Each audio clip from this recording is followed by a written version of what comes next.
Nel sito di Porto Empedocle c'è una richiesta di circa 12.000 metri quadrati, un appezzamento di terreno nelle vicinanze della Vetem per realizzare un impianto di rifiuti speciali non pericolosi e pericolosi componenti di materiali inorganici e organici. Una cosa, dottor Loiacono, che la preoccupa molto, ecco, di cosa si tratta? Io ho appreso la notizia dal sito del comune, stranamente però il comune non ne sapeva niente, la sindaca. Comunque sia, andiamo avanti. Si tratta che io sono andato a vedere questa impresa, questa ditta che cosa fa, e cioè i servizi che offre, parla anche di trasporto, lavorazione, insomma, di amianto. La cosa mi ha preoccupato moltissimo. L'amministrazione oggi non ha fatto niente e giorno 1 scadono i termini per le opposizioni. Io già come cittadino responsabile l'opposizione l'ho fatta per il valore che potrà avere, ma quantomeno cerchiamo di interrompere i termini del silenzio-assenso che scadono l'1 di novembre. Una richiesta fatta all'assessorato ambiente? Sì, all'assessorato ambiente perché è di proprietà del territorio ambiente questo appezzamento di terreno. Tra l'altro io sono andato a vedere il progetto e la cosa inquietante è che tra tanti materiali che verranno, che confluiranno in questo terreno per la lavorazione, ci sono 3 codici inquietanti che riguardano materiali, tutti e 3, dove è presente amianto. Questo potrebbe provocare dei problemi, diciamo, alla salute del territorio empedoclino, agli abitanti del territorio empedoclino, quindi lei ha deciso di fare opposizione? Sì, sì, e non solo.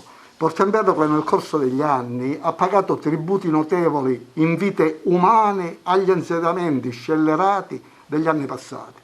Ricordiamo la Montecatini e respiravamo acido solforico, non ultimo l'Enel quando era alimentata a carbone, la cementeria, continuamente dovevamo pulire le tapparelle dal cemento e dal carbone e dicevano che c'erano i filtri. Ora daranno assicurazioni, ma noi non ci fidiamo più, siamo stanchi. Una particella, una fibra di amianto ha una incubazione, se inalata, che si protrae sino a 50 anni.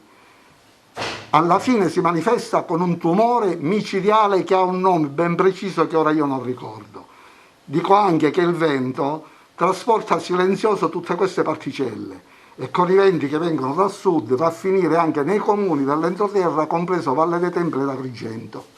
Quindi com'è possibile che si effettui un impianto di questo tipo proprio in adiacenza a un centro abitato urbano? Io non me lo spiego, scuole, il campetto di pallacanestro, la Vetem, c'è un'officina meccanica, uno stabilimento balneare. Evidentemente gli impianti che nessuno vuole in nessun territorio non si capisce perché li portano da noi. È una cosa che non deve succedere. L'amministrazione ha poco tempo ma si deve opporre. Ad oggi non ha fatto nulla, solo il consigliere Lattuca ha cercato di fare un'interrogazione, ma mi risulta che non hanno risposto nemmeno a lui. Un'opposizione che dovrebbe essere seguita anche dai parlamentari regionali del nostro territorio. Ma ritengo di sì, ma evidentemente insomma, non ne sanno nemmeno loro, perché a tutto pensano, chiedo scusa per quello che sto dicendo, piuttosto che alla salute dei cittadini. Quindi facciamo un appello anche a loro che ci rappresentano. Io faccio un appello a tutti, a chi ha a cuore l'ambiente e la salute dei cittadini. Un impianto che tratta amianto a 300-400 metri da un centro abitato non si fa nemmeno nei paesi del terzo mondo, ma forse noi siamo al quarto o quinto mondo. Non so se i cittadini lo consentiranno.